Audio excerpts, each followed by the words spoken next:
Hello students, आप सभी का हमारे इस यूट्यूब चैनल में स्वागत है।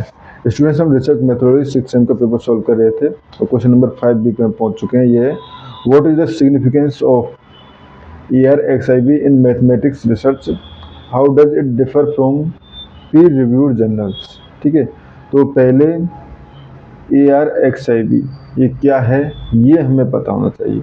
ठीक है, तो ERXIB बेसिकली एक फ्री वेबसाइट है।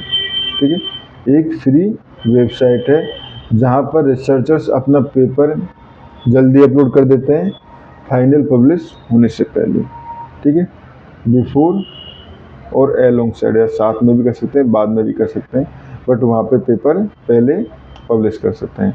ठीक है, और ये फ्री ऑफ कॉस्ट होता है। कई बार कुछ जर्नल्स में पेपर्स पब्लिश नहीं हो रहे बट आइडिया अच्छा है, तो मैथमेटिशियन क्या चाहते हैं कि चलो इसको पब्लिश तो पब्लिक में रिलीज डाल दिया जाए, चाहे इसका हमें इम्पैक्ट ना मिले। ठीक है, अब देखो सिग्निफिकेंस क्या है। ठीक है, तो सबसे पहले प्रोवाइड रैपिड डिसमेंशंस। ठीक है, तो यानी फास्ट रिसर्च शेयरिंग होती है। ठीक है, जर्नल में पब्लिश होने में मंथ्स ईयर लग जाते हैं, अभी ERXIB में पेपर तुरंत अपलोड हो जाता है। ठीक है, एग्जाम्पल के लिए अगर हम समझें कि मैथमेटिक्स ने नया थ्योरम प्रूव किया, ठीक है, जर्नल में वो 1 साल लगेगा, वही ERXIB में सेम दिन में ही अपलोड हो जाएगा, दुनिया तुरंत देख सकती है उसको। ठीक है, सेकंड, अर्ली फीडबैक मिलता है। ठीक है, दूसरे रिसर्चर्स जो है पेपर पढ़ के सजेशंस देते हैं, किसी ने कमेंट किया कि ये स्टेप आप इम्प्रूव हो सकता है। ठीक है, तो फाइनल पेपर और स्ट्रॉन्ग हो जाता है। जब हम फाइनली प्रेजेंट कर रहे होते हैं तो वो पेपर और स्ट्रॉन्ग हो जाता है। ठीक है, एंड फ्री एक्सेस होता है इसका एवरीवन को। ठीक है, तो ERXIB जो है वो बिल्कुल फ्री है, कोई भी स्टूडेंट भी या टीचर जो भी है पेपर आराम से पढ़ सकते हैं। ठीक है, घर बैठ के लेटेस्ट रिसर्च पढ़ सकते हैं एक तरह से। ठीक है, एंड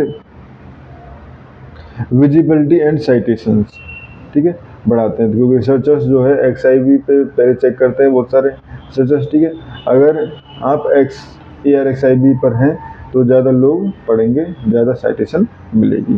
ठीक है, एंड लेटेस्ट रिसर्च और ट्रेंड का आइडिया मिलता है, नए टॉपिक्स हमें अलोंग साइड क्या चल रहे हैं वो हमें पता चलता है। ठीक है, अब समझते हैं हम difference between ERXIB and Pir reviewed journal. ठीक है, तो देखो ERXIB जो है वो पीर रिव्यूड जर्नल नहीं होता है। ठीक है, कोई भी अपलोड कर सकता है इसमें। ठीक है, मैं अपलोड कर सकता हूँ, आप अपलोड कर सकते हो, कोई भी अपलोड कर सकता है।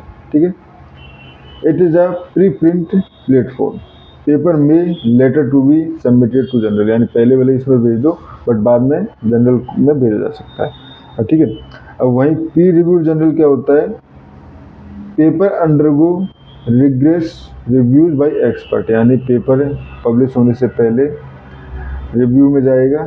ठीक है, रिव्यू में जाएगा, 2-4 लोग रिव्यू करेंगे, उसके बाद उसको एक्सेप्ट करना है, रिजेक्ट करना है, सब कुछ उसमें क्या चेंजेस है सब कुछ उसमें आते हैं। ठीक है, ये इंश्योर करता है हायर रिलेबिलिटी बट ज़्यादा टाइम लेता है। ठीक है, and many mathematician post on ERXIB then submit the improve version of journal, क्योंकि वहाँ पे एक आइडिया मिल जाता है पेपर का, फिर उसको हम इम्प्रूव करके जनरल में पब्लिश कर सकते हैं। ठीक है, and the final publish version is considered as an official record, जो फाइनल है वो उसको एज ए ऑफिशियल मानेंगे, बाकी ऑफिशियल नहीं होंगे। ठीक है, इसके बाद इतना करना इसमें काफ़ी रहेगा। ठीक है, तो आप ये भी बात कर सकते हैं, साइटेशन की बात करें तो बेसिकली ERXIB में जो साइटेशन है वो यूज नहीं कर सकते हम उसके साइटेशन, बट जर्नल्स के साइटेशन क्योंकि ऑफिशियल रेफरेंस होते हैं वहाँ पे यूज कर सकते हैं। ठीक है, तो इस वीडियो में इतना ही, थैंक यू।